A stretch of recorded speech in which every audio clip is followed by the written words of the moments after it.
Career changes for baby boomers may involve learning new job skills or starting a new business or getting involved in a nonprofit. Often the transition involves a new focus on the greater good.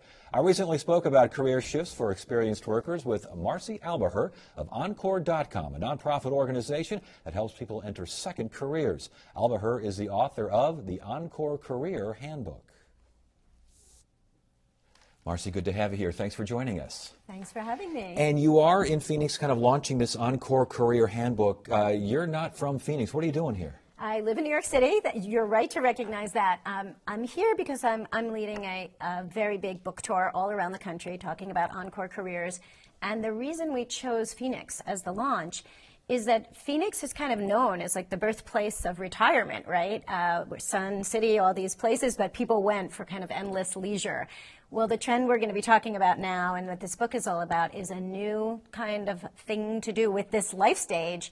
And it's actually taking hold right here in Phoenix with the organization Experience Matters that you know all about. So we just thought it would be fitting to talk about the Encore movement in a place where that's taking hold, in the very same place where retirement got its start. Indeed, and the concept, the book is Encore Career. What is an Encore Career? Right. So the book is the Encore Career Handbook, and an Encore Career is a second act that has some social purpose to it, that has some benefit for the greater good. So, you know, reinvention is all the rage right now. Everybody's reinventing. But this book is not the book that's going to tell you just about like how to open a vineyard or, you know, an artisanal bakery. Lots of people are looking to reinvent in a way that's going to help themselves and also help the world in some way. And that's what the Encore movement is about. It's about using these years, this new bonus period of life that we suddenly have, these years that have opened up, to do something that's going to have lasting impact, which is something people are really craving. So not necessarily more of the same, not necessarily something completely different, but something, what, more altruistic, something more personally gratifying? So interestingly, for many, many people, it's kind of something altruistic, and maybe the first time they thought of work in that way. They may have had a corporate career and not really thought of wanting to do something in the kind of helping vein. But we're finding that it's true even for people who have been teachers their whole life, social workers, nonprofit people, that they too want to shake things up at this life stage. So they still may want to do something that's going to help, but they want to do it in a whole new way. And that kind of reinvention is also challenging. And is that different from previous generations? It is, because there is a new stage, a new life stage that really has opened up. So we used to have a 30-year career, if you had a career, right? And then you just wound down and moved right to retirement, and then, you know, it ended, right? Right. So now there is this, you hit your 50s or 60s, and it's possible you're going to work for another 15, 20 years, and you're healthier, and you've got all this energy, and often a lot of talent and experience. And what are you going to do with that time? Even if you want leisure, even if you want to do all those things on your bucket list, you want to travel, you want to play more golf, you may not want to do that 5 or 7 days a week. So you may want something on your own terms.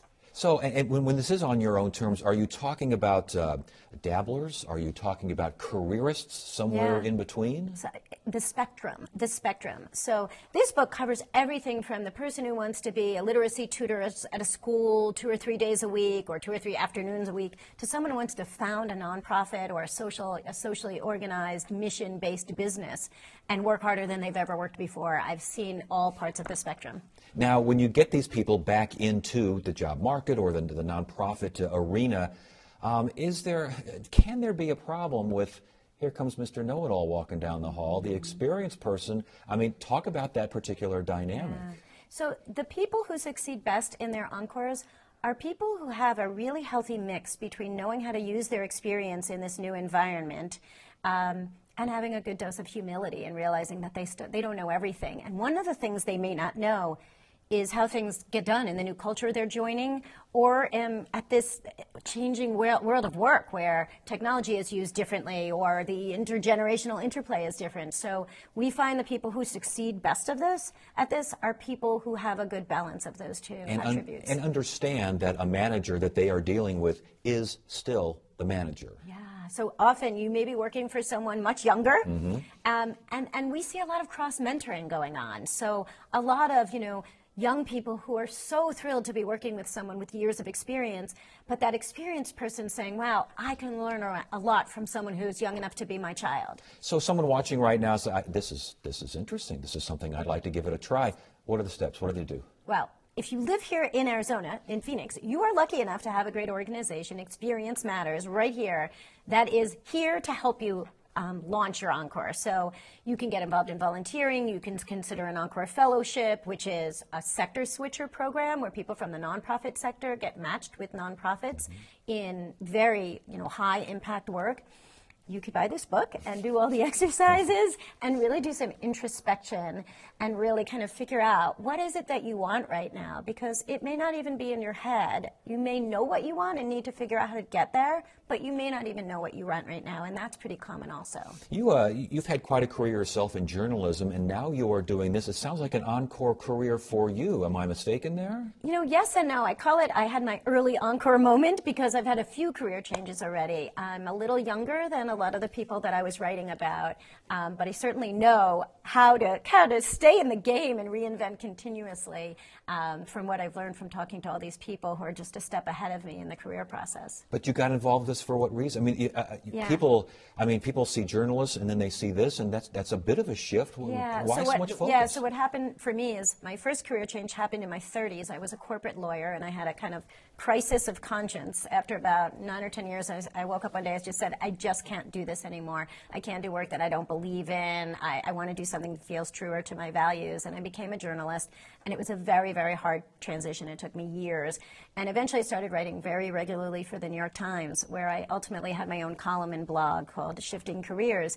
And it's through that work that I became aware of the Encore movement. I interviewed the founder of a nonprofit called Encore.org. It used to be called Civic Ventures. And Mark Friedman, who wrote the foreword to this book, I profiled him for the New York Times, and I wrote about all this incredible stuff that baby boomers were doing. Encore.org runs something called the Purpose Prize, and you have your own Purpose Prize right here in Phoenix right now. It's huge cash awards, $100,000 prizes for social innovators over the age of 60. And the idea behind this work is that we all need to change our perception of what it means to be this age. It used to be that this is the time you're winding down and you're kind of, passing on the reins and getting out of the way. But really, people at this new Encore stage are doing really valuable work, and they have all this energy that they want to apply, and there's a huge talent force that can be applied to solving all these social problems. With that in mind, is there one question you hear the most from second careerists or those interested in going this direction? Yeah, one question I hear the most is, who's going to want me? Who's going to hire me? What about age discrimination? And I hear that quite a lot. And the people who do best are the people who don't fixate on that question. You're going to have to go to places that value experience. So that's why groups like Experience Matters are so important, because they are working to educate nonprofits and social change organizations how best to use the talent of baby boomers. So you're probably going to do best in places who already have a consciousness of wanting to have an intergenerational workforce and wanting to value your contributions. All right, very good. Good to have you here. Good luck on the book tour. Thanks for joining us. We appreciate it. Thank you.